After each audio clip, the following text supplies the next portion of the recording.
Hello, friends. Welcome back to the Soul Current. I have a question for you. Have you ever been told, you just need to go with the flow? Trust in the universe, trust in the process. And found yourself going, that's just the most ridiculous thing I've ever heard. I mean, I've heard it more times in my life than I can count. I've read numerous spiritual books on some of our greatest leaders, and they all mention trust, going with the flow of life, right? Why? Why is this so important? Why do we have to do this? And why is this mentioned by so many of the greatest leaders and teachers of our time? Well, the truth is, and what I didn't know until I started studying it and researching it, trust is the doorway to freedom. It is the doorway to freedom. It does amazing things to help you align with the highest version of yourself. That's the whole purpose of being on a spiritual journey. We're trying to align with the highest version of ourselves so we can manifest the life of our dreams, right? Well, sure, you have to trust more. Just go with the flow, have faith. What does that mean? How do you do that? What does it look like? What does it feel like? And again, why is it important? Well, to understand why this is such a difficult concept for most of us, we have to first understand that for most of us, we are taught control in our life. We are not taught trust. Think about it. Go back to your childhood. We were conditioned at a very early age to manage things, to plan for things, so we can predict the outcomes. We've been doing it our entire lives, and now it just feels safe to do that. Right? It's like, okay, I'm going to finish elementary school. I'm going to go into high school. I'm going to go into college, do some university, get myself a piece of paper, end up with an awesome job, make some good money, save up, get a house. Like we have these systems. We plan so well to achieve things. And it gives us this sense that we have control, which, by the way, is just an illusion, but it makes us feel in control. And so when somebody comes along and says, hey, you need to trust the process or trust that God is leading you, trust in the universe. It's like, okay, that's not at all what I'm designed to do. So it'd be great if you could show me what that looks like, why it matters. That's what we're going to do today. Because the truth is, learning to trust, as I said earlier, is the doorway to freedom. So I am going to talk to you now about what it means to trust, why it is vital for your spiritual growth, your physical growth, and how practicing it every day is going to benefit you in ways you can't even imagine. So if you're ready, let's rise.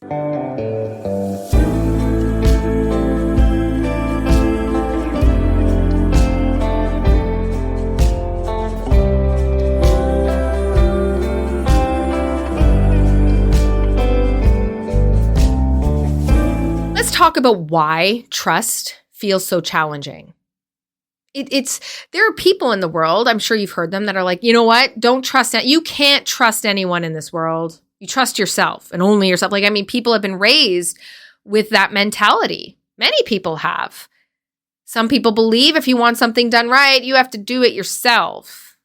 And now it's like, hey, we want you to take all these concepts and we want you to throw them away and instead lean into uncertainty. That's so difficult for so many people, especially as we have been rewarded for planning, preparing, and managing outcomes.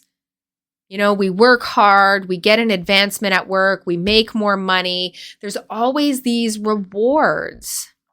But I'll tell you something, every human on the planet, I don't care how famous you are, how much money you make, it really doesn't matter. Every human on the planet gets thrown a curveball. Some people, many curveballs. And sometimes those curveballs shake us to the core because our entire framework is based on controlling outcomes. And some of those curveballs cannot be controlled. You cannot control the sudden loss of someone we love. You cannot control terrible health diagnoses. You have to learn to flow with them because you can't control them. And I'll tell you, it's hard. And trust feels hard because it's asking us to surrender, stop relying on this need to control. Stop relying on your ability to predict and fix. So trust is actually pushing against those habits, beliefs, and systems that we've built since we were kids. But here's something you should think about. Have you had repetitive cycles in your life? Like, oh my gosh, I'm so sick of the same outcome all the time. Okay, chances are it's because of your ability to control or your need to control. You keep spinning in cycles of stress, cycles of overthinking, cycles of self-sabotage, cycles of boredom, cycles of repetition, cycles of I'm so tired of being in the same place in my life over and over and over again. So we need to change that. And in order to change that, you have to take this leap of faith, and trust is where it's at.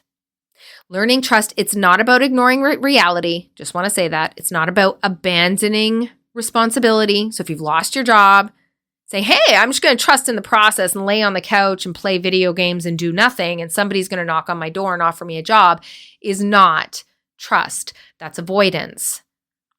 That's ignoring your reality. Okay, we don't want to do that. We want to shift, though, from the illusion of control. So if you have lost your job, if you sit down and you're like, every day between 9 and 11:30, I'm handing out no less than 110 resumes. Doesn't matter the industry, doesn't matter the job, as long as I land one, I don't care if I hate it. That's probably not the way you want to go. You'll end up back in that one of those cycles where life feels meaningless, where life feels awful or stressful. So you're shifting from the illusion of control to a conscious choice to instead align with guidance, to align with timing, meaning you lean into it and you're like, okay, Lord, you've brought me here. I don't know where to go from here, but I need some guidance. That shift, that one little shift, changes everything. It allows life to move with us rather than life moving against us. And so I would say this is where the real work begins, but I say the word work with quotes. It's not really work, it's just practice of the exercises I'm about to get to. Because really what you're doing is you're recognizing controlling habits, and we all have them. Doesn't make us a controlling individual, just means we have some habits that are controlling. And then you're going to begin to gently retrain your nervous system to step into trust instead. So what does that look like? This is where the fun starts, okay? I think it's fun. And it starts with small conscious choices. So the first thing you're going to do is start noticing your control patterns. Now, maybe you're somebody that has been told, you're controlling, you're too controlling. This is not about judgment of you. It's about you taking note now. Where am I controlling? Just notice it. Maybe you jot it down. Hey, I've noticed that I do tend to control how people sit, what people wear, how they speak, what time we eat, what time we get up in the morning, what time we go to bed. Like, where is your controlling tendencies? Now, if you're not a controlling person and instead you're like, I have to figure out where in my life I do control, that's going to take a lot more awareness on your part. If you don't feel like you are a controlling person, you might be like, wow, you know what? I kind of have to control how I start my day. If I don't get up at 8 o'clock, I've convinced myself my whole day is shot. Okay, well, that's one area that you can say, okay, well, I definitely feel I'm a little bit controlling in that area. So you're noticing your control patterns. This is where you feel the need to micromanage or predict or even fix outcomes. It's awareness. That's all the first step is. But this next step, to me, this practice should be at the top of all spiritual practices, regardless of the journey you're on. It is that profound and that beneficial. And this is the act of breathing in a very specific way. In for 4, pause for 1, out for 6. And you do it 3, 4, 5, 6 times until you feel, and you will, a wash of calm come over you. And you'll feel it.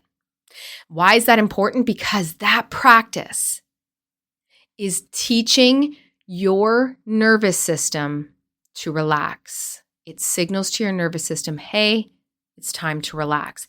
And why is that important? Because it is your nervous system that will sabotage what you're trying to do and revert you back to old behaviors or old versions of yourself. Take me for an example. 18-year broadcaster. I consider myself a pretty strong person. I have moved across the country of Canada from tip to tip by myself before I ever met my husband. Moving from one province to the next, from one job to the next, loving my life, but working hard, staying focused, and getting better and better and better, both as a broadcaster and as a news reporter. So can you imagine how difficult it was for my nervous system when I leaned into the idea that maybe I'm not just a broadcaster, just a news reporter. Maybe I can do more. My nervous system immediately sent up fear and self-doubt signals. It was just massive. What if no one likes it? What if no one believes it? What makes you so sure you can do it? Like, just before you knew it, I was like, what is the point of me doing any of this? Then I learned about my nervous system. And your nervous system has one job. It is there to protect you. That's its job. It just wants to protect you. It is your friend. It takes very good care of us. So instead of looking at it and being like, stupid nervous system, not the way to do it. You want to look at it and say, hey, listen. In your head, you will say, listen, thank you. Thank you for trying to protect me. We're okay. And we're going to lean into this. And then you're going to do that breathing exercise 3, 4, 5, 6 times. You're going to feel that wash of calm. And that is signaling to your nervous system, relax. And the more we can keep our nervous system relaxed without flaring up at this idea of uncertainty, because remember, your nervous system needs consistency. It needs to feel safe. And you embarking on something that's uncertain scares the living daylights out of it, okay? Keep it relaxed so it can't send you back into old versions of yourself. And the next step from there is to choose a small act of surrender. So again, this might be a bit more difficult if you're somebody that does consider themselves to be a little bit controlling. The idea of delegating a task or letting someone else lead is like, oh my gosh, I don't think I can do that. Find one small thing. Just one day a week. Start there. Whatever it is. Maybe it's that you say to somebody, hey, you make the coffee today. You make the coffee and let yourself do the breathing, do the journaling, which is where we're going in a minute. Do the exercises. Help yourself get comfortable with that person making the coffee, as an example. Whatever that is for you. Once a week. And when you're comfortable, maybe increase it to twice a week. Now, if you aren't someone that considers yourself controlling, this might be pretty easy for you. Delegate a task, let someone else lead. Sure, let me think. I'll figure it out. Write down a couple things. Another really powerful one that we could all do, delay responses. Somebody sends an email, avoid hitting reply 4 seconds later. Somebody says something to you that's insulting, don't immediately respond. Take some time, center yourself, and respond from a place of openness, of awareness. So it's coming from a more aligned place and not from an energetic, negative, heavy place. So delay responses is a big one. And the last exercise that's going to really help you build in trust is anchoring yourself in guidance. For me, one of the best ways I did this was through prayer. So my day starts every day at 4 a.m. And I don't do this as a controlling means. I start my day at 4 because I know everyone's sleeping. And it gives me my ability to do a complete once-over of my body and see where there's any tension, and then my breathing exercise to release the tension, make sure my nervous system stays relaxed. I have a devotional journal, and I write in my devotional journal, and then I say a prayer. And what the prayer is for guidance, rooting me in guidance, opening me to understanding and accepting profound guidance in my life at this time and always. So I say prayers for that.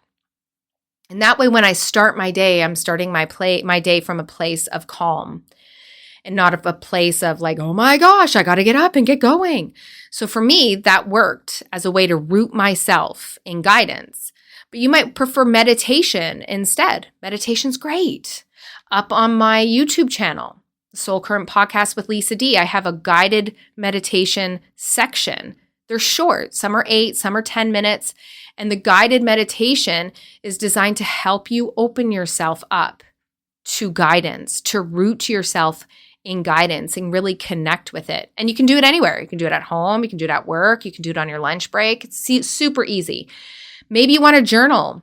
Instead, journaling is another great practice. Write down your thoughts. How does it feel to be in guidance? Maybe you want to discuss where your struggles are, but journal about it. These are some very great practices. But the breathing one, I really want to emphasize. Very, very, very important. Everyone and anyone can do it, and you can do it so many times a day with the idea of calming your nervous system. Because the goal here is really to shift from resisting your life to flowing with your life. So you can cultivate that quiet confidence, even when you know you can't control the outcome. So think about this in terms of the 3 Ps. Okay, I created the 3 Ps and they sit on my wall. Presence, patience, practice. Presence means you're aware of yourself and you're aware of your surroundings. Being aware of self means knowing where there's tension, tightness, your shoulders up to your ears, let them fall. Is there tension in your belly? Practice those breathing exercises. Patience and understanding this is a process. Trust starts as a poppy seed, grows into a pumpkin seed, then a peanut, then a walnut. It continues to get bigger the more we practicing those exercises. And once you start practicing trust, something fabulous happens. Life opens doors, and it does so in ways that we never imagined. Opportunities, clarity, even alignment just appear. It's fantastic. And once that happens, you are now embodying trust. So you're not just thinking about it. You're not just saying it. You're living it in your daily life. That means you're feeling trust now. You're feeling it in your body and your emotions. You're even feeling trust in your decisions. And it all starts by checking in with yourself. So where is there tension? Where is there tightness? Release it through breath. But you can also release it through movement. Go for a run. Go for a walk. Run up and down some stairs. Do some jumping jacks. Those are all great ways to get the energy moving. And then simply say, silently or in your head, I release this. I don't want the tension. I don't want the tightness. I release it. And just let it go. And by doing that consistently, it becomes your natural state. Trust now becomes your natural state. You know, friends, life is not supposed to be a series of battles. It really isn't. We become accustomed to that, but that is not what life is supposed to be. It really is supposed to be a journey of co-creation. You're co-creating with the universe. I say God because, as you know from my past episodes here, I've talked about my relationship with God. My own journey that started when I just felt a profound restlessness inside me when it came to my career. And I leaned into God. I leaned into my prayer. I started reading the Bible and profound changes started to happen. But use whatever language means something to you. But just understand that life is a journey of co-creation. So just take a moment to ask yourself, where can I let go of control and instead invite trust? One small step towards trust creates that ripple effect in your life. Trust is not a destination, my friends, okay? It's not, so I'm going to start here and there and then I'm trusting. No. It is a practice. It's a daily choice, but it is a way of life. It's aligning you with your highest self. Isn't that amazing? That's what living or embodying trust is.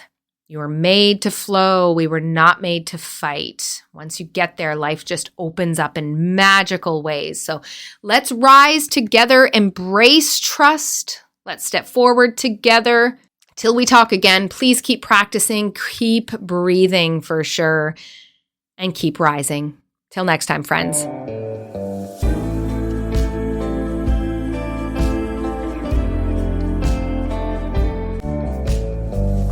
Hey, I hope you enjoyed this podcast episode. Be sure to check out my YouTube channel, The Soul Current Podcast with Lisa D. Over there, we have guided meditations, guided visualizations, some journal entry suggestions, daily exercises you can use to help keep you on track and see you through the movements and experiences you're going through. That's The Soul Current Podcast with Lisa D on YouTube. Thanks for listening.